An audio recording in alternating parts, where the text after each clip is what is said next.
Bismillahirrahmanirrahim. Question 1. Which of the following elements is comparatively more reactive? यहाँ options में तमाम elements alkaline earth metals के दिए हुए हैं, यानी ये एक पूरा ग्रुप है।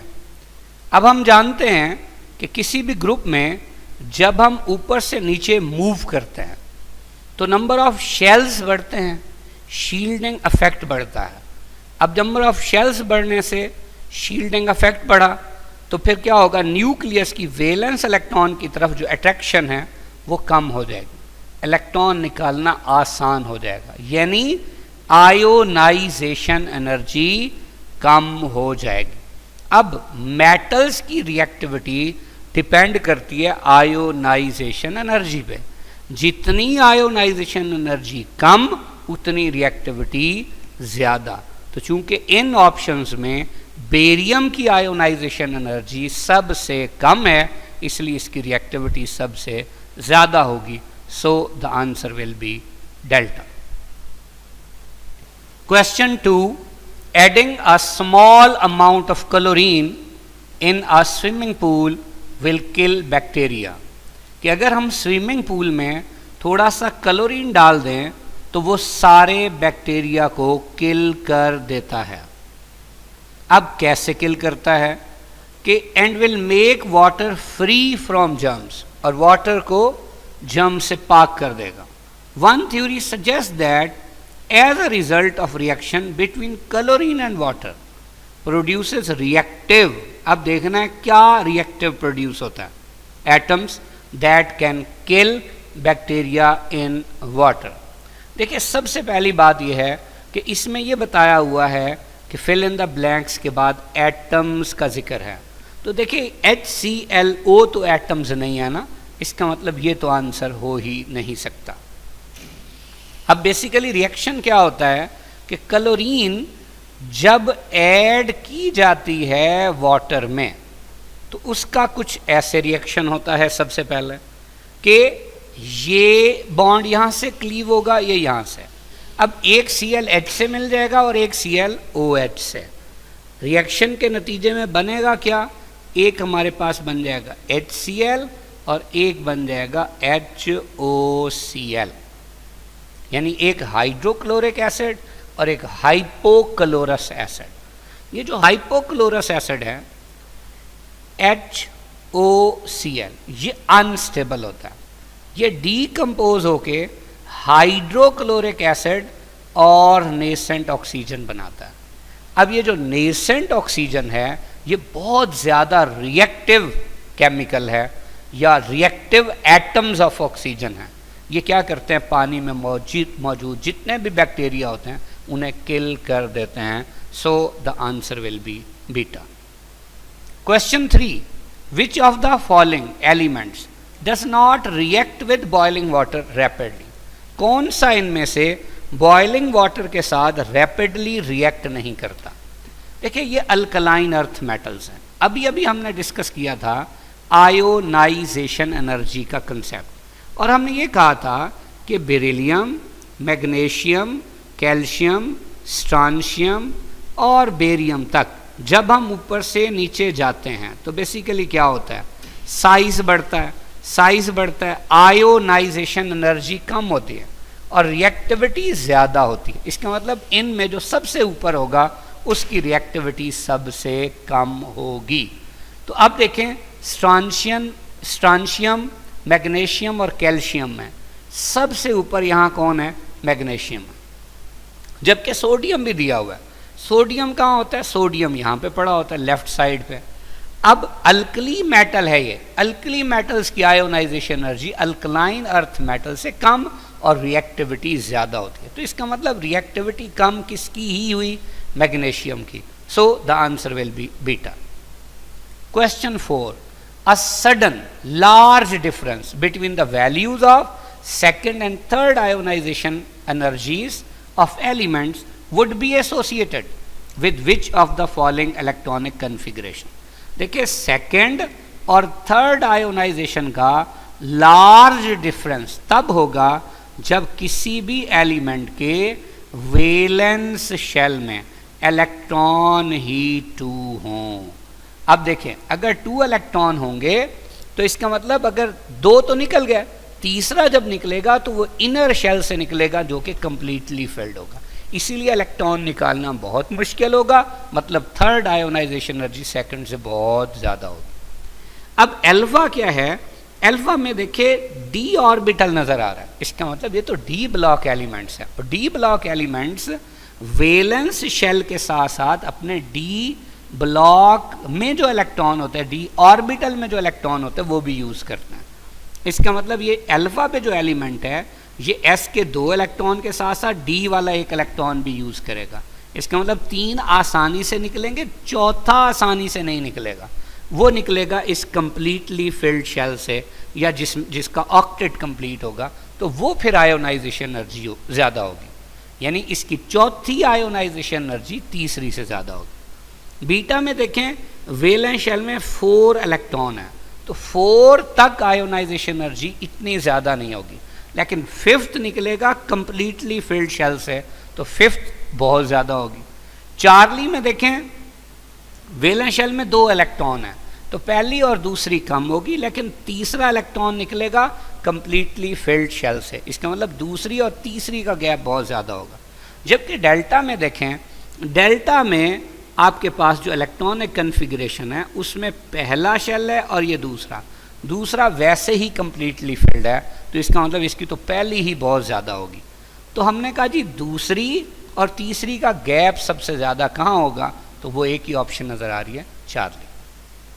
Question 5, which diagram shows the variation of the metallic radius R of the group 2a elements magnesium, calcium, strontium, barium with increasing proton number. तो हमें तो पता है कि हम जैसे जैसे ग्रुप में ऊपर से नीचे जाते हैं तो नंबर ऑफ शेल्स बढ़ते हैं, शील्डिंग इफेक्ट बढ़ता है, न्यूक्लियस की वैलेंस इलेक्ट्रॉन से अट्रैक्शन कम हो जाती है। तो चाहे आयनिक रेडियस हो, मेटालिक रेडियस हो, एटॉमिक रेडियस हो, कोई भी हो, तो वो इंक्रीज ही होगा। तो अब इंक्रीज में सिर्फ और सिर्फ हमें एक ऑप्शन नज़र आ रही है, इंक्रीज का मतलब है राइजिंग कर्व होनी चाहिए अगर ग्राफ है। तो देखिए चार्ली में भी नहीं है, बीटा में भी नहीं है, डेल्टा में भी नहीं है, सिर्फ किस में नज़र आ रही है, अल्फा में। सो the answer is alpha. Question 6, identify the incorrect statement about group of the modern periodic table. पहली बात, ग्रुप क्या होते हैं, वर्टिकल कॉलम्स होते हैं, बिल्कुल ठीक है। जैसे अगर मैं ये कहूँ कि भाई बेरिलियम, मैग्नीशियम, कैल्शियम, स्ट्रांशियम वगैरह, तो ये सेकेंड ए ग्रुप है, तो ये क्या है, वर्टिकल कॉलम है, बिल्कुल सही। Beta, it is related with valence electrons of an atom of the element. देखिए अब सेकेंड ए में कोई भी एलिमेंट है तो उसके वैलेंस शेल की इलेक्ट्रॉनिक कन्फिग्रेशन ns2 ही है, यानी वैलेंस शेल में इलेक्ट्रॉन्स की तादाद सेम है, तो ये भी सही है। चार्ली, बी सब groups contain less typical elements called transition elements, बिल्कुल सही है। जैसे अगर मिसाल के तौर पे हम सेकंड बी की बात करें तो उसमें जिंक, कैडमियम और मरकरी हैं, तो इन्हें हम क्या कहते हैं, ट्रांजिशन एलिमेंट्स, तो ये भी सही है। Delta, maximum number of groups in the modern periodic table is 16, ये गलत है, 16 नहीं है बल्कि कितने हैं, 18 है। कैसे कि हमारे पास जो ए सब ग्रुप्स हैं, ए सब ग्रुप्स की तादाद 8 है, जबकि जो बी सब ग्रुप्स हैं यानी ट्रांजिशन एलिमेंट्स हैं उनके कितने हैं, 10 हैं। तो टोटल मिला के कितने होंगे, 18 ग्रुप्स होंगे in modern periodic table. So the answer will B delta.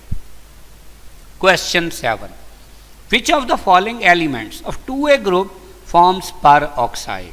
कौन सा पर ऑक्साइड बनाता है, हम बार बार डिस्कस कर चुके हैं कि सेकेंड ए में बेरिलियम, मैग्नीशियम, कैल्शियम, स्ट्रांशियम और बेरियम में जैसे जैसे हम ऊपर से नीचे जाते हैं तो नंबर ऑफ शेल्स बढ़ते हैं, जिससे साइज बढ़ता है क्योंकि शील्डिंग इफेक्ट भी बढ़ता है, जबकि न्यूक्लियस की वैलेंस इलेक्ट्रॉन से अट्रैक्शन कम और रिएक्टिविटी ज़्यादा। अब यानी ऊपर से नीचे जाएंगे तो अल्कलाइन अर्थ मेटल्स में रिएक्टिविटी बढ़ती जाएगी। अब याद रखिए, जो मेटल कम रिएक्टिव होगी ना वो ऑक्सीजन से रिएक्ट करके ऑक्साइड बनाएगी, जो और ज़्यादा रिएक्टिव होगी वो पर ऑक्साइड बनाएगी। और ज़्यादा रिएक्टिव होगी, सुपर ऑक्साइड बनाएगी वगैरह वगैरह। तो अब देखिए इनमें सबसे ज़्यादा रिएक्टिव कौन सी मेटल है? बेरियम है ना, तो वो ऑक्साइड के साथ साथ क्या भी बनाएगी? पर ऑक्साइड भी। यानी अगर सेम कंडीशंस पे हम मैग्नीशियम का भी रिएक्शन करा दें ऑक्सीजन से और बेरियम का भी रिएक्शन करा दें ऑक्सीजन से, तो मैग्नीशियम बनाएगा नॉर्मल ऑक्साइड जिसमें Mg+2 और O-2 होगा। इसको बैलेंस करेंगे तो ये बन जाएगा। जबकि बेरियम क्या बनाएगा? ये पर ऑक्साइड बनाएगा। कैसे? बेरियम है +2, पर ऑक्साइड क्या होता है? ये होता है O2-2। तो ये 2 इस 2 से कैंसिल हो जाएगा, फार्मूला हो जाएगा BaO2। तो पर ऑक्साइड कौन बनाएगा? Barium. So the answer is delta. Question 8, relative energies of 4s, 4p and 3d subshells are in the order with respect to increasing energy। अब देखिए हमारे पास एक रूल है जिसका नाम है N+L रूल। इसके 2 पॉइंट्स हैं। अब 2 पॉइंट्स कौन से हैं? देखिए पहला पॉइंट है हमारे पास कि अगर हमारे पास 2 ऑर्बिटल्स हों, एक की भी N+L वैल्यू हो, दूसरे की भी N+L वैल्यू हो। अब अगर एक की N+L वैल्यू कम है और दूसरे की N+L वैल्यू ज़्यादा है, तो बेसिकली एनर्जी जो है उसकी कम होगी जिसकी N+L वैल्यू कम होगी। एक और बात वो क्या है कि हमारे पास 2 ऑर्बिटल्स हैं। अब दोनों की क्या है? एक N+L वैल्यू है। हम ये कहते हैं कि अब इन दोनों की जो N+L वैल्यू है वो एक दूसरे के बराबर है। अब बड़ी इंपॉर्टेंट बात, इनमें फिर एनर्जी किसकी कम होगी? जिसकी N वैल्यू कम होगी। मसलन मैं कहूँ इसकी बेसिकली N वैल्यू कम है और इसकी N वैल्यू क्या है? ज़्यादा है। तो अब हमने कहा जी N+L वैल्यू तो बराबर है। अगर हम एनर्जी की बात करें तो जिसकी N वैल्यू कम होगी उसकी एनर्जी भी कम होगी। तो अब आप देखिए हमारे पास जो ऑर्बिटल्स हैं वो कौन कौन से हैं? हमारे पास ऑर्बिटल्स में दिया हुआ है 4s भी है, 3d भी है और 4p भी है। तो ज़रा देखें हम इनकी N+L वैल्यू से ये चीज़ कैलकुलेट कर लेते हैं। देखिए मैं ये कहता हूँ कि भाई सबसे पहले सपोज 4s है। 4s में 4 प्रिंसिपल क्वांटम नंबर की वैल्यू है। इसके लिए s यानी एजीमुथल क्वांटम नंबर की वैल्यू 0 है, तो इसकी N+L वैल्यू 4 हुई। जबकि अगर हम बात करते हैं 3d की, तो देखिए 3d में n की वैल्यू क्या है जी? n की वैल्यू 3 है और d के लिए l की वैल्यू क्या होती है? d के लिए l की वैल्यू 2 होती है। तो इसकी N+L वैल्यू क्या हुई? 5। इसका मतलब साबित हो गया कि 4s की एनर्जी कम है 3d से। क्यों? कि 4s की N+L वैल्यू कम है। अब अगर आप ये वाली बात देखें तो गौर से देखिए यहाँ 4s की 3d से ज़्यादा लिखी हुई है, तो ये गलत हो गया। इसी तरह यहाँ 4s की 3d से कम है, तो ये सही हो सकता है। चार्ली 4s की 3d से कम है, ये भी सही हो सकता है। जबकि डेल्टा में फिर 4s की 3d से ज़्यादा है, तो ये भी क्या हो गया? गलत हो गया। अब हमारे पास कौन सा ऑर्बिटल रह गया?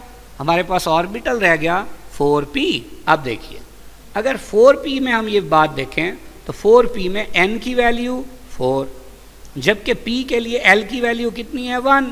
तो इन दोनों का सम क्या होगा? 5 होगा। अब देखें, अब 3d और 4p में N+L वैल्यू दोनों की बराबर है, तो एनर्जी तो उसकी कम होगी जिसकी n वैल्यू कम है। तो देखें किसकी कम है? 3d की। तो इसका मतलब पहले 4s होगा, फिर 3d होगा और फिर 4p होगा। तो अब देखिए ऐसी ऑप्शन हमें कहाँ नज़र आ रही है? सिर्फ बीटा पे। So the answer will be beta.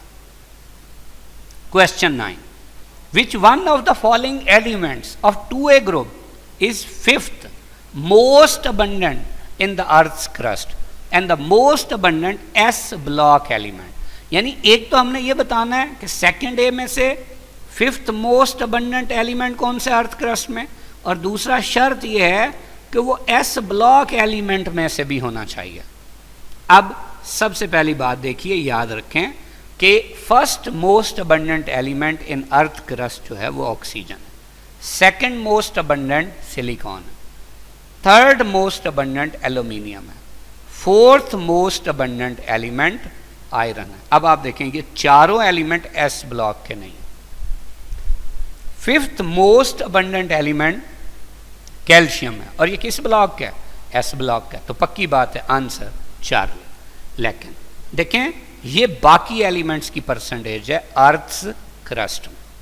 यहां बहुत इंपॉर्टेंट बात है कि oxygen, silicon, aluminium, iron, calcium, sodium, potassium, magnesium, titanium, hydrogen और फास्फोरस, ये जो 11 एलिमेंट्स हैं ये अर्थ क्रस्ट का तकरीबन 99.5% हिस्सा बनाते हैं बाय मैस। ये भी बहुत इंपॉर्टेंट बात है। बहरहाल answer Charlie. Question 10, reactions of 2A group elements with oxygen are given.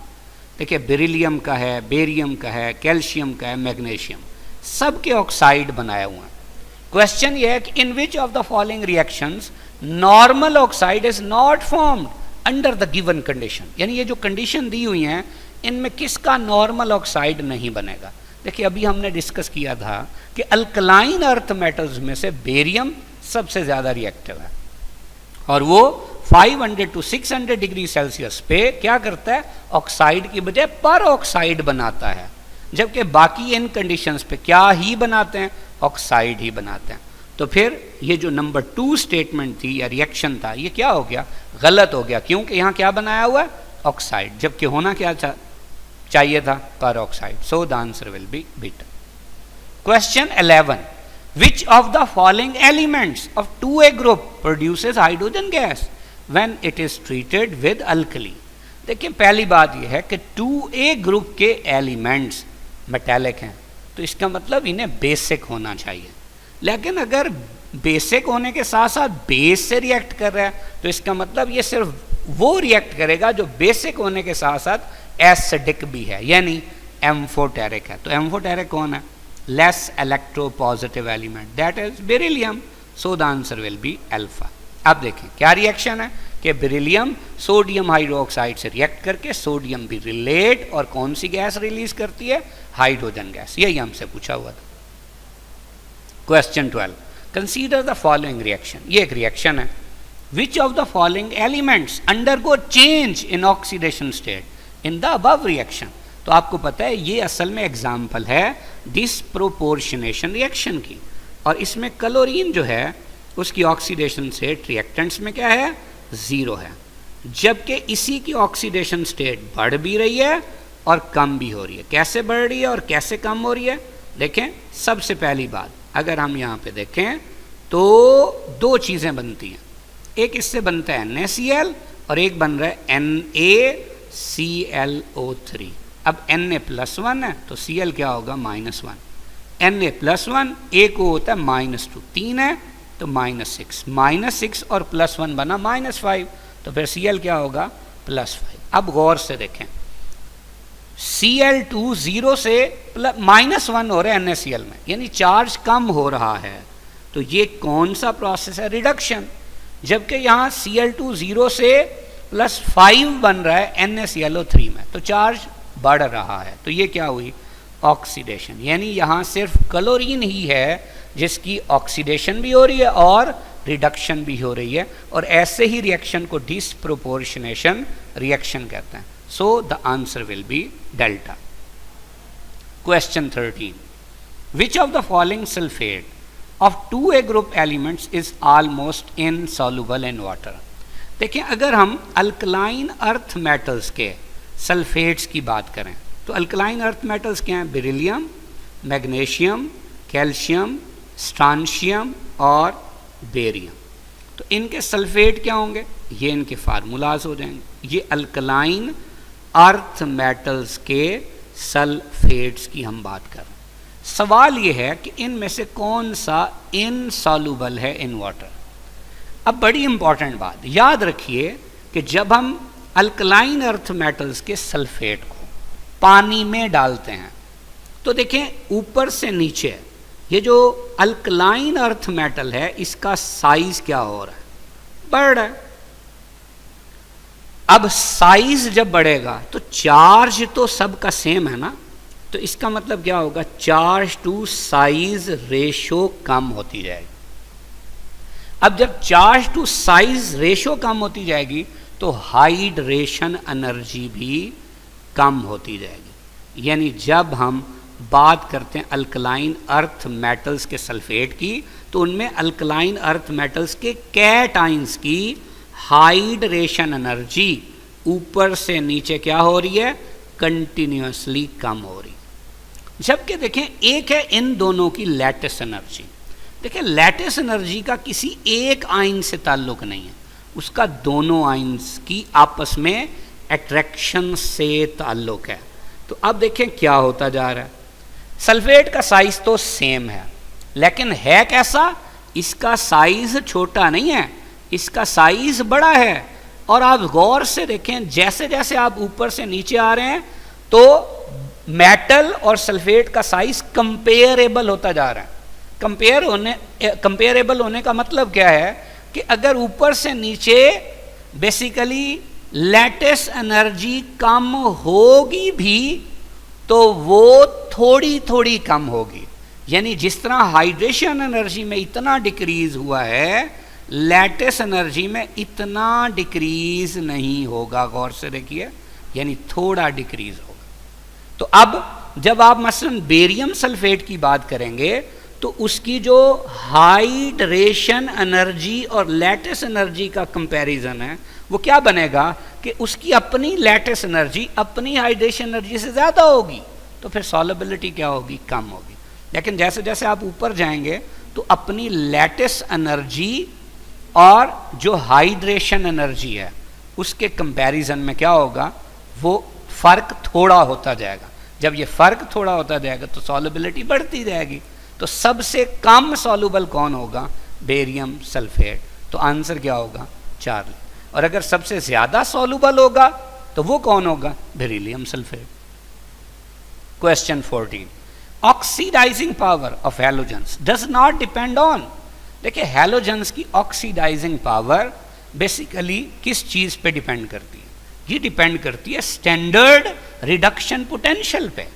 अब फ्लोरीन का चूंकि स्टैंडर्ड रिडक्शन पोटेंशियल सबसे ज़्यादा है तो इसका मतलब इसकी रिड्यूस होने की ताकत ज़्यादा है, तो दूसरे को ऑक्सीडाइज करने की सलाहियत ज़्यादा है, मतलब ऑक्सीडाइजिंग पावर सबसे ज़्यादा है किसकी, फ्लोरीन की एज कंपेयर टू क्लोरीन, और इसकी ज़्यादा है ब्रोमीन की निस्बत और इसकी आयोडीन की निस्बत। लेकिन ये जो ऑक्सीडाइजिंग पावर है ये किन फैक्टर्स पे डिपेंड करती है, या स्टैंडर्ड रिडक्शन पोटेंशियल किन चीज़ों पे डिपेंड करता है। पहली बात, ये एनर्जी ऑफ डिसोसिएशन पे डिपेंड करता है। दूसरी बात, इलेक्ट्रॉन अफिनिटी ऑफ एटम्स पे डिपेंड करता है।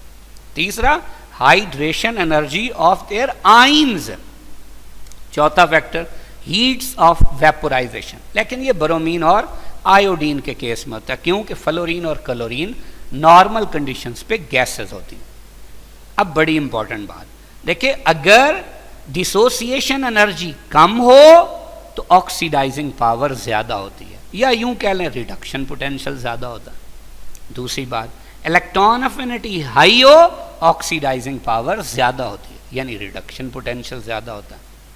हाइड्रेशन एनर्जी ऑफ आयंस ज़्यादा हो, ऑक्सीडाइजिंग पावर ज़्यादा होती है, या रिडक्शन पोटेंशियल ज़्यादा होता है। और हीट्स ऑफ वेपोराइजेशन लो हो तो रिडक्शन पोटेंशियल ज़्यादा होता है, यानी ऑक्सीडाइजिंग पावर ज़्यादा होती है।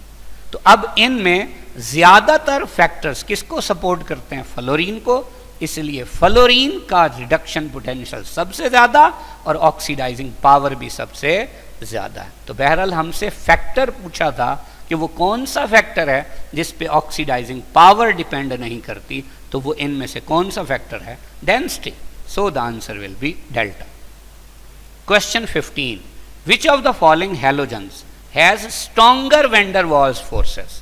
देखें van der Waals forces in case of halogens इसका मतलब है लंडन डिस्पर्शन फोर्सेस। तो हम पहले ही डिस्कस कर चुके हैं कि हैलोजेंस में जब हम ऊपर से नीचे मूव करते हैं तो फ्लोरीन, क्लोरीन, ब्रोमीन, इसी तरह फिर आयोडीन और एस्टाटीन में जब ऊपर से नीचे जाएंगे तो नंबर ऑफ शेल्स, बढ़ने की वजह से मॉलिक्यूल का साइज बढ़ेगा, साइज बढ़ेगा तो पोलराइजेबिलिटी बढ़ेगी, पोलराइजेबिलिटी बढ़ेगी तो वेंडर वॉल्स फोर्सेस या लंदन डिस्पर्शन फोर्सेस स्ट्रांग होती जाएंगी। यही वजह है कि फ्लोरीन और क्लोरीन गैसेस हैं, ब्रोमीन क्या है, ये लिक्विड है, और आयोडीन सॉलिड है। और दूसरी बात, अगर हम बात करते हैं इनके मेल्टिंग और बॉइलिंग पॉइंट की, तो वो भी टॉप टू बॉटम क्या होते जाते हैं, इंक्रीज होते जाते हैं। क्यों? कि हमने जैसे कहा कि ऊपर से नीचे जाएंगे, मॉलिक्यूल का साइज बढ़ेगा, पोलराइजेबिलिटी बढ़ेगी, वेंडर वॉल्स फोर्सेस स्ट्रांग होती जाएंगी, तो फिर मेल्टिंग और बॉइलिंग पॉइंट बढ़ता जाएगा। सो the answer will be alpha. Question 16, beryllium becomes passive on reaction with concentrated nitric acid because, देखिए बेसिकली बेरिलियम जब रिएक्शन करता है नाइट्रिक एसिड से तो क्या होता है, ये nitric acid actually oxidizing agent है, तो ये डीकम्पोज होकर वाटर, NO2 और नेसेंट ऑक्सीजन बनाता है। अब बेरिलियम जब रिएक्ट करेगा इस नेसेंट ऑक्सीजन से तो क्या बनाएगा, ये बनाएगा बेरिलियम ऑक्साइड। और आपको पता है अगर अल्कलाइन अर्थ मेटल्स के ऑक्साइड को एक दूसरे से कंपेयर करें तो उनमें बेरिलियम ऑक्साइड में बेरिलियम का भी साइज छोटा है, ऑक्साइड का भी साइज छोटा है, दोनों की चार्ज टू साइज रेशियो ज़्यादा है, तो आपस की अट्रैक्शन भी ज़्यादा होगी। इसका मतलब बेरिलियम ऑक्साइड क्या होगा, स्टेबल। तो जब बेरिलियम के ऊपर बेरिलियम ऑक्साइड की एक लेयर बन जाएगी जो कि स्टेबल है, तो ये टूटेगी नहीं। जब ये नहीं टूटेगी तो फिर नाइट्रिक एसिड फर्दर इस बेरिलियम ऑक्साइड के नीचे जो बेरिलियम होगा उसके साथ रिएक्ट नहीं करेगा। So the answer will be alpha. Question 17, which of the following is least reactive element of 2A group. बार बार हमने डिस्कस किया कि अल्कलाइन अर्थ मेटल्स की रिएक्टिविटी डिपेंड करती है इनकी आयोनाइजेशन एनर्जी पे। तो ऊपर से नीचे जब मूव करते हैं तो नंबर ऑफ शेल्स बढ़ते हैं, शील्डिंग इफेक्ट बढ़ता है, न्यूक्लियस की वैलेंस इलेक्ट्रॉन से अट्रैक्शन कम और इलेक्ट्रॉन निकालना आसान, यानी आयोनाइजेशन एनर्जी कम और रिएक्टिविटी ज़्यादा। तो लीस्ट रिएक्टिव वो होगा ना जिसकी आयोनाइजेशन एनर्जी सबसे ज़्यादा होगी, तो वो किसकी है, बेरिलियम की। So the answer will be alpha. Question 18, the reactivity of halogens decreases down the group due to all of the following reasons except. देखिए अभी हमने डिस्कस की कि हैलोजेंस की रिएक्टिविटी डिपेंड करती है स्टैंडर्ड रिडक्शन पोटेंशियल। अब स्टैंडर्ड रिडक्शन पोटेंशियल जितना ज्यादा ऑक्सीडाइजिंग पावर उतनी ज्यादा या रिएक्टिविटी उतनी ज्यादा, और ये कितने फैक्टर्स पे डिपेंड करती है, 4 फैक्टर्स पे। Energy of dissociation, electron affinity of atoms, hydration energy of ions और heats of vaporization in case of bromine and iodine, क्योंकि फ्लोरीन और क्लोरीन क्या होती हैं, गैसेस होती हैं। अब एनर्जी ऑफ डिसोसिएशन जितनी कम उतनी रिएक्टिविटी ज़्यादा, इलेक्ट्रॉन अफिनिटी जितनी ज़्यादा उतनी रिएक्टिविटी ज़्यादा, हाइड्रेशन एनर्जी ऑफ आयंस जितनी ज़्यादा उतनी रिएक्टिविटी ज़्यादा, हीट ऑफ वेपोराइजेशन जितनी कम उतनी रिएक्टिविटी ज़्यादा। तो इनमें से मेजॉरिटी ऑफ द फैक्टर्स किसको सपोर्ट करते हैं, फ्लोरीन को। इसीलिए हैलोजेंस में सबसे ज़्यादा रिएक्टिव कौन सा हैलोजन होगा, फ्लोरीन, और सबसे कम इन चारों में से कौन सा होगा, आयोडीन। अब इनमें से कौन सी बात है जो इन ऑप्शंस में है और कौन सी है जो नहीं है, तो आप देखिए एक एक्स्ट्रा दी हुई है इनके अलावा, दैट इज पोलराइजेबिलिटी। तो इसका रिएक्टिविटी से कोई ताल्लुक नहीं है, इसका मेल्टिंग पॉइंट से ताल्लुक हो सकता है, बॉइलिंग पॉइंट से हो सकता है, जो डिपेंड करती हैं इंटरमॉलिक्यूलर फोर्सेस से। सो the answer will B delta. Question 19, which of the following is the strongest reducing agent in aqueous solution. देखिए अगर हम रिड्यूसिंग एजेंट की बात करें तो हमें इलेक्ट्रोकेमिकल सीरीज का कंसेप्ट होना चाहिए। तो इलेक्ट्रोकेमिकल सीरीज में देखें सबसे कम रिडक्शन पोटेंशियल किसका, लिथियम का।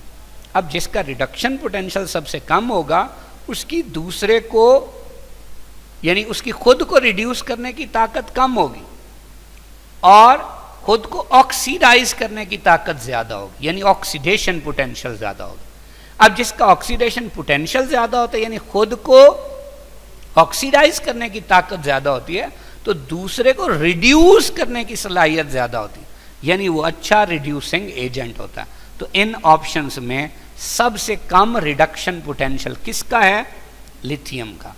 तो फिर ये सबसे अच्छा रिड्यूसिंग एजेंट होगा। सो the answer will B 4। Question 20, consider the following statement about oxy acids of halogen with the increase of oxidation state of halogens from +1 to +7। देखिए अगर हम बात करते हैं ऑक्सी एसिड्स ऑफ हैलोजन की, तो सबसे पहली बात हम ये बना लेते हैं। मसलन हमारे पास एक होता है HClO, एक होगा हमारे पास HClO2, इसी तरह HClO3 और एक होगा HClO4। अब देखिए सबसे पहली बात हम इनमें ऑक्सीडेशन स्टेट लिखते हैं। OH -1 है तो Cl+1 होगा, ये -1 ये -2, बार हुआ -3 तो ये क्या है? ये +3 है। इसी तरह -1 -2 और -2, ये -5 तो ये क्या है? ये +5 है। -1 -2 -2 -2 तो बार हुआ -7 तो ये Cl क्या है? +7। अब पहली स्टेटमेंट क्या है कि acidic strength of oxy acids of halogen increases, यानी HClO से HClO4 तक जाते हुए एसिडिक स्ट्रेंथ बढ़ती जाती है। मतलब ये सबसे वीक एसिड है, ये एसिडिटी का ऑर्डर है। बिल्कुल सही है। कैसे? कि जब ये हैलोजन +7 होगा तो ये ऑक्सीजन के साथ जो शेयर्ड पेयर है उसे अपनी तरफ ज़्यादा खींचेगा। फिर ये ऑक्सीजन किसके शेयर्ड पेयर को खींचेगा? O और H के शेयर्ड पेयर को। तो ये H ज़्यादा डेफिशिएंट इन इलेक्ट्रॉन हो जाएगा, किसकी निस्बत? इन बाकियों की निस्बत। लिहाजा ये H+ आसानी से लूज हो सकता है बाकियों की निस्बत, लिहाजा ये अच्छा एसिड होगा। तो ये पहली स्टेटमेंट क्या है? सही है। दूसरी, stability of oxy acids of halogen increases. देखिए जो +7 वाला हैलोजन है उसकी अपने नियर अबाउट वाले ऑक्सीजन से अट्रैक्शन ज़्यादा होगी या +1 वाले की? ज़ाहिर सी बात है +7 वाले की। इसका मतलब ये थर्मली ज़्यादा स्टेबल होगा इनकी निस्बत। तो ये भी सही है, थर्मल स्टेबिलिटी का भी यही ऑर्डर हमें मिलेगा। तीसरी स्टेटमेंट क्या है? Oxidizing power of oxy acids of halogen decreases. देखें अगर हैलोजन की ऑक्सीडेशन स्टेट ज़्यादा है तो आपने अभी कहा कि उसकी अपने नियर अबाउट वाले ऑक्सीजन से अट्रैक्शन भी ज़्यादा होगी। तो ये आसानी से ऑक्सीजन देगा या मुश्किल से? मुश्किल से। तो फिर कैसा ऑक्सीडाइजिंग एजेंट होगा? ये वीक होगा, जबकि HClO सबसे स्ट्रॉन्ग होगा। तो इसमें ये ऑर्डर होगा। अब ये वाली बात भी सही है। क्वेश्चन क्या है कि विच of the above statement is या आर करेक्ट? तो ये तो तीनों सही हैं। So the answer will be delta. Question 21. Which of the following conclusion can be drawn from the observation that barium sulfate is precipitated immediately when solution of barium chloride and sodium sulfate are mixed? देखिए barium chloride क्या है? BaCl2, ये aqueous solution है, ये +2 होगा और ये Cl क्या होगा? -1। दूसरी चीज़ क्या है? Sodium sulphate, sodium sulphate Na2SO4, ये क्या होगा? ये +1 होगा और SO4 -2। अब जब मिलेंगे तो प्रेसिपिटेट बनेंगे, किसके? बेरियम सल्फेट के, यानी इसका कैटाइन इसके एनाइन से मिलेगा। तो ये +2 और ये SO4 क्या है? -2। अब ये क्या बन जाएगा? ये सॉलिड यानी इसके प्रेसिपिटेट बन गए। जबकि ये पहले भी आइन थे और ये अब भी आइन होंगे। तो ऐसे आइंस को स्पेक्टेटर आइंस भी कहते हैं, कि जो रिएक्शन से पहले भी आइन हो और बाद में भी। जबकि जो पहले आइन हो बाद में सॉलिड बन जाए जो कि इनसॉल्युबल हो, तो वो क्या कहलाता है? वो कहलाता है प्रेसिपिटेट। अब सवाल क्या है कि इनमें से कौन सा कंक्लूजन हम इस रिएक्शन की बेस पे ड्रा कर सकते हैं? पहली बात, barium hydroxide is very weak base. भाई हम यहाँ पे डबल डिस्प्लेसमेंट रिएक्शन कर रहे हैं, यहाँ कोई एसिड बेस रिएक्शन नहीं कर रहे हैं, तो इसका इससे कोई ताल्लुक नहीं है। दूसरी बात, बेरियम हाइड्रोक्साइड इस रिएक्शन में कहीं है ही नहीं, गलत हो गया। Beta, barium sulphate forms a predominantly covalent molecule, कि जो बेरियम सल्फेट है वो प्रीडोमिनेंटली कोवेलेंट मॉलिक्यूल है, बिल्कुल गलत। इसलिए गलत कि देखें फैजन्स रूल के मुताबिक जो कैट आयन होता है उसका साइज जितना छोटा हो तो उसके कंपाउंड का उतना कोवेलेंट कैरेक्टर ज़्यादा होता है। अगर यहाँ बेरिलियम सल्फेट होता तो फिर ये बात सही थी, अब ये बात सही नहीं है। चार्ली क्या है कि barium sulphate is strongly hydrated, कि स्ट्रांगली हाइड्रेटेड हो भाई, हाइड्रेटेड कहाँ से हो गया, तो सॉलिड है, इसमें तो वाटर है ही नहीं, तो ये बात भी क्या है, गलत है। डेल्टा फ्री बेरियम आयन और sulphate ions probably exist in the initial solution. देखें ये इनिशियल सोल्यूशन है, तो आप देखें इसमें हमने कहा था बेरियम आयन भी है और सल्फेट आयन भी है, लेकिन अब चूंकि प्रेसिपिटेट है यानी फाइनल सोल्यूशन ये है, उसमें ये बेरियम और सल्फेट आयन नहीं है, ये किस फॉर्म में है, सॉलिड फॉर्म में है। सो the answer will B delta. Question 22, in the halogens and noble gases melting and boiling point increase down the group because. अभी हमने डिस्कस किया कि हैलोजन्स मॉलिक्यूल्स की शक्ल में एग्जिस्ट करते हैं, F2, Cl2, Br2, I2। Noble gases भी मोनो एटॉमिक मॉलिक्यूल्स हैं। अब मॉलिक्यूल्स के मेल्टिंग और बॉइलिंग पॉइंट खास तौर पे जो नॉन पोलर हों डिपेंड करते हैं लंदन डिस्पर्शन फोर्सेस पे, और वो डिपेंड करती हैं पोलराइजेबिलिटी और मॉलिक्यूल के साइज पे। तो अब चाहे नोबल गैसेस हों चाहे हैलोजन्स हों, जब हम ऊपर से नीचे मूव करेंगे तो क्या होगा, मॉलिक्यूल का साइज बढ़ेगा, साइज बढ़ेगा तो पोलराइजेबिलिटी बढ़ेगी, तो लंदन डिस्पर्शन फोर्सेस क्या होंगी, स्ट्रांग होंगी, लिहाजा मेल्टिंग और बॉइलिंग पॉइंट इंक्रीज होगा। चाहे वो हैलोजन्स हों चाहे वो नोबल गैसेस हों, तो इनमें कौन सी ऐसी बात है, alpha. So the answer is alpha.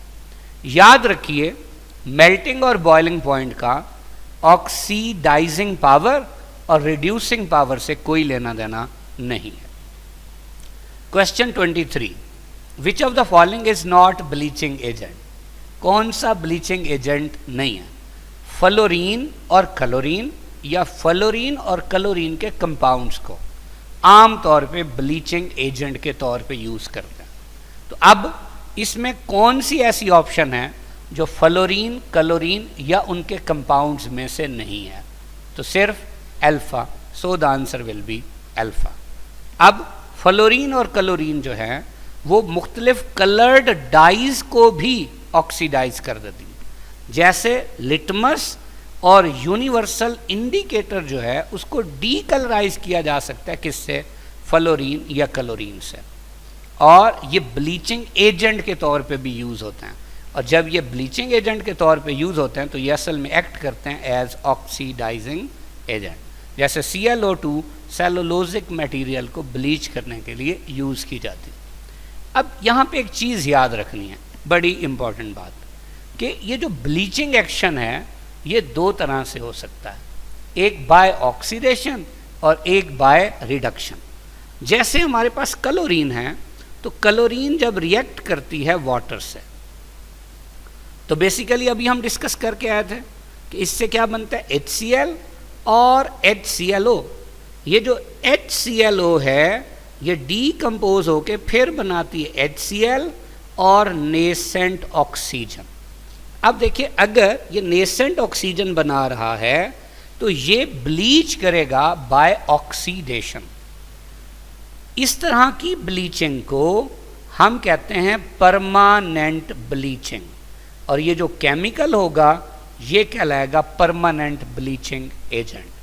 लेकिन अगर हमारे पास हो SO2, इसके ज़रिए हम ब्लीचिंग करें तो बेसिकली रिएक्शन क्या होता है, रिएक्शन ये होता है कि हमारे पास बनता है H2SO4 और नेसेंट हाइड्रोजन।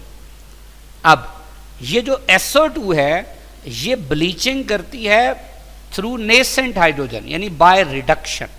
अब क्या होगा कि आपने ब्लीचिंग कर दी इसके ज़रिए, आप जैसे ही ब्लीच्ड सब्सटेंस को एटमॉस्फेयर में ले आएंगे तो एटमॉस्फेयर में मौजूद ऑक्सीजन उसे दोबारा ऑक्सीडाइज कर देगी। तो इसका मतलब ये हुआ कि वो ब्लीचिंग परमानेंट नहीं थी बल्कि टेम्परेरी थी।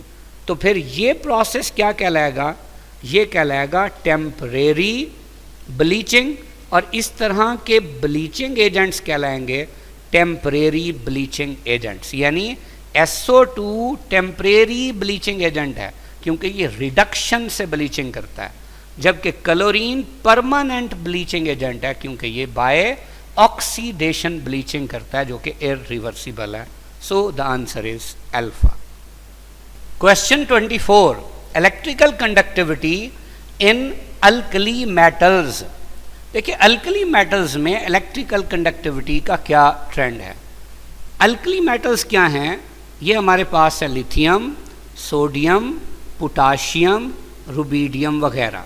अब जैसे जैसे lithium, sodium, potassium, rubidium, caesium तक हम आएंगे तो क्या होगा?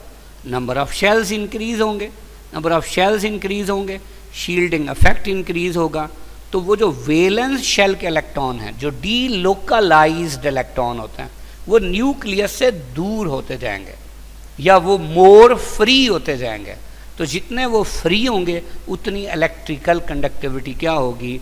ज़्यादा होगी। तो ऐसी बात हमें कहाँ नज़र आ रही? चार्ली पे। So the answer will B Charlie. Question 25, which of the following elements has highest melting and boiling point. जब हम अल्कलाइन अर्थ मेटल्स की बात करते हैं तो उनमें ऊपर से नीचे मेल्टिंग और बॉइलिंग पॉइंट डिक्रीज होता है। क्यों? कि जैसे अभी हमने डिस्कस किया कि ऊपर से नीचे जाएंगे, नंबर ऑफ शेल्स बढ़ेंगे, शील्डिंग इफेक्ट बढ़ेगा, न्यूक्लियस की वैलेंस या डीलोकलाइज्ड इलेक्ट्रॉन की तरफ अट्रैक्शन कम हो जाएगी, यानी बाइंडिंग फोर्सेस वीक, तो फिर मेल्टिंग और बॉइलिंग पॉइंट कम। तो इसका मतलब अगर हाईएस्ट पूछा हुआ है वो तो बेरिलियम का ही सबसे ज़्यादा होगा। अब अगर बेरिलियम ऑप्शन में नहीं है तो फिर होना चाहिए था मैग्नीशियम का, लेकिन उसका सबसे कम है। क्यों? हम पहले ही डिस्कस कर चुके हैं कि एक तो इसकी हेक्सागोनल स्ट्रक्चर है और दूसरा लेयर्ड स्ट्रक्चर है, तो लिहाजा कंपैरेटिवली वीक बाइंडिंग फोर्सेस हैं, इसलिए melting point, boiling point unexpectedly बहुत कम है। तो फिर कैल्शियम, स्ट्रांशियम, बेरियम और मैग्नीशियम में सबसे ज़्यादा किसका होगा? कैल्शियम का। सो the answer will be beta. और अगर यही ऑप्शन होती और ये पूछा होता कि सबसे कम मेल्टिंग बॉइलिंग पॉइंट कौन सा है, तो फिर आंसर होता magnesium. Question 26, which of the following disease may cause by drinking chlorinated water. Chlorinated water से कौन सी डिजीज हो सकती है? तो इससे रिस्क ऑफ ब्लैडर और रेक्टल कैंसर हो सकता है। क्यों? कि क्लोरीनेटेड वाटर से बाज़ औक़ात वाटर में मौजूद ऑर्गेनिक मैटर और क्लोरीन के रिएक्शन से क्लोरोफॉर्म बनता है, जो कि असल में सबब बनता है ब्लैडर और रेक्टल कैंसर का। जबकि टाइफाइड, कॉलरा और डाइसेंट्री वगैरह आम तौर पे ऐसा पानी पीने से होती है जहाँ पे आपने जो एनिमल वेस्ट है वो डाल दिया हो। सो the answer will be alpha. Question 27, mark the incorrect statement. अब अल्कलाइन अर्थ मेटल्स के हवाले से ऑप्शंस दी हुई हैं। ये अल्कलाइन अर्थ मेटल्स हैं, ये इनकी आयोनाइजेशन एनर्जी का ट्रेंड है, बार बार हम डिस्कस कर चुके हैं। अब इसमें देखें, पहली ऑप्शन है कि कैल्शियम की आयोनाइजेशन एनर्जी बेरियम से कम है। देखिए ये कैल्शियम है, ये बेरियम है, तो ये बात क्या है? गलत। बीटा कैल्शियम की कम है मैग्नीशियम से, ये कैल्शियम की है मैग्नीशियम, तो ये बिल्कुल ठीक है। तो फिर answer beta. Question 28, which of the following oxides is insoluble in water. अभी हमने ये भी डिस्कस किया था कि अगर हम बात करते हैं अल्कलाइन अर्थ मेटल्स के ऑक्साइड की, बेरिलियम, मैग्नीशियम, कैल्शियम, स्ट्रांशियम और बेरियम, तो इनमें क्या होता है कि ऑक्साइड का साइज तो सब में सेम है, जबकि क्या होता है जो अल्कलाइन अर्थ मेटल है उसका साइज ऊपर से नीचे बढ़ता जाता है। अब देखिए जब साइज बढ़ेगा तो इसकी चार्ज टू साइज रेशो कम होती जाएगी, तो ऑक्साइड से अट्रैक्शन भी कम होती जाएगी, यानी लैटिस एनर्जी कम और सॉल्युबिलिटी ज़्यादा। तो अब ऊपर से नीचे मूव कर रहे हैं तो बेसिकली ऑक्साइड की सॉल्युबिलिटी गोज ऑन इंक्रीजिंग। अब सवाल क्या था सवाल ये था कि कौन सा इनसॉल्युबल है। तो भाई अगर ऑप्शंस में BE होता तो BeO यही आंसर होता, ये नहीं है तो फिर अगला आंसर होगा कौन सा, MgO। So the answer will be alpha. Question 29, which of the following halogen acids is used for etching of glass, यानी ग्लास को स्क्रैच करके ऊपर कुछ लिखना है या कोई इस तरह का काम करना है, तो वो कौन सा एसिड है जो कि यूज होता है। तो बेसिकली जो ग्लास है उसकी कंपोजिशन क्या है, उसमें मेन सिलिकॉन डाइऑक्साइड है। अब अगर HF की बात करें तो HF SiO2 से रिएक्ट करके SiF4 बनाता है और साथ क्या बनता है, वाटर। अब ये जो रिएक्शन है बेसिकली इस रिएक्शन में एक बड़ी इंपॉर्टेंट बात है। वो इंपॉर्टेंट बात ये है कि सिलिकॉन डाइऑक्साइड का इन चारों एसिड्स में सिर्फ HF से रिएक्शन होता है। तो जब ये रिएक्शन हो जाएगा तो वो जो जहां से आप इचिंग या स्क्रैच करना चाहते हैं वो भी हो जाएगा। तो फिर इसका मतलब आंसर क्या हुआ, आंसर चार्ली। अब बड़ी इंपॉर्टेंट बात, HF जो कि एसिड है इसे कभी भी ग्लास के कंटेनर्स में नहीं रखते। क्यों कि ग्लास में SiO2 है, ये तो उससे रिएक्ट कर जाएगा। इसे रखते हैं प्लास्टिक की बॉटल्स में। वो प्लास्टिक कौन सी होती है, टेट्रा फ्लोरो एथिलीन प्लास्टिक, जिसका नाम बेसिकली क्या है, टेफ्लॉन।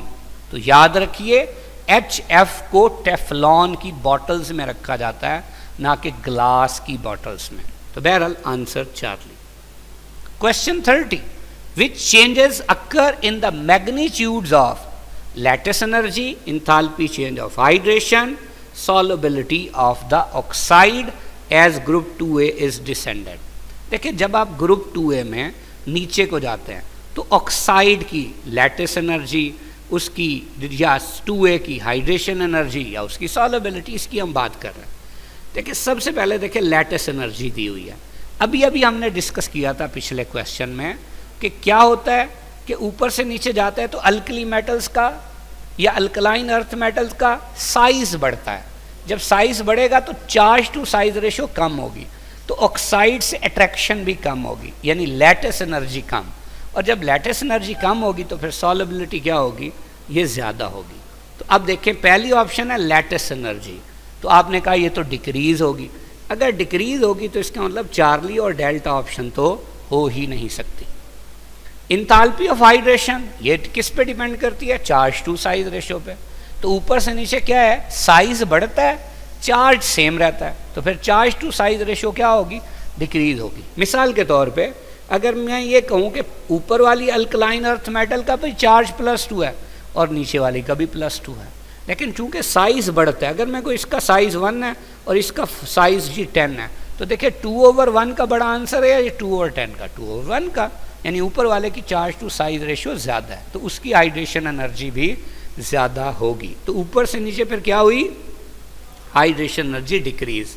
इसका मतलब फिर बीटा भी नहीं हो सकता।